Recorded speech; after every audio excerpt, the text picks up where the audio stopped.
সম্পর্ক সেটা নয় কে জীবনে আগে এসেছে আর কে জীবনে শেষে এসেছে। সম্পর্ক তো সেটাই কে জীবনে শেষ অবধি থেকে গেছে। অবহেলা থেকেই দূরত্ব বাড়ে। মানুষ তার ভুলের জন্যই তার শখের মানুষ হারায়, তাও নিজের দোষ স্বীকার করে না। বিশ্বাস ভাঙা খুব সহজ, মিথ্যা বলা খুব সহজ, কাউকে ঠকানোও খুব সহজ কাজ। দুনিয়ার সবচেয়ে ভয়ঙ্কর অপরাধগুলো করার জন্য সবসময় সহজ রাস্তা থাকে, কিন্তু এগুলোকে শোধরানোর জন্য সহজ কোনো রাস্তা নেই, এটা মনে রাখা উচিত। কখনো কখনো সব সত্যিটা জানার পরেও চুপচাপ মিথ্যাটাও শোনা দরকার। কিছু মানুষ কতটা নাটক করতে পারে সেটা জানার জন্য।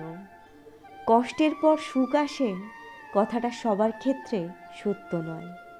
কারো কারো দুঃখের পর সুখ না এসে দুঃখটাই বারবার ফিরে আসে। রাগী মানুষের মনে অহংকার থাকে না, কিন্তু অহংকারী মানুষের মনে মারাত্মক হিংসা থাকে। আজ যে পরিস্থিতি তোমার জন্য খুব কঠিন, কাল সেই পরিস্থিতি যখন তোমায় শক্তিশালী করে তুলবে, তখন তুমি নিজেই কঠিন পরিস্থিতিটাকে ধন্যবাদ জানাবে। কাউকে এতটাও কষ্ট দিও না যতটা কষ্ট পেলে মানুষ চুপ হয়ে যায়, কারণ চুপ হয়ে যাওয়ার মতো ভয়ঙ্কর অভিশাপ দ্বিতীয় আর নেই। কারোর মনে এত গভীরে প্রবেশ করো না যেখান থেকে সে বার করে দিলে তুমি আশ্রয়হীন হয়ে পড়ো। কথা বলার জন্য যে শক্তি ও যোগ্যতার প্রয়োজন হয়, কিন্তু চুপ থাকার জন্যে তার চেয়ে অনেক বেশি শক্তি আর যোগ্যতার প্রয়োজন হয়।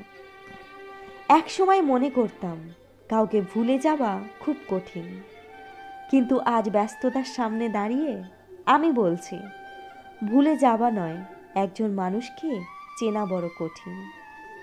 যে মানুষটার কাছে পৃথিবীর সব দুঃখ বলা যায়, তার কাছে তার দেয়া দুঃখ বলা যায় না। হাল ছেড়ে দিও না, মনে রেখো কাজটা যদি সহজ হতো তাহলে সবাই তা করতো।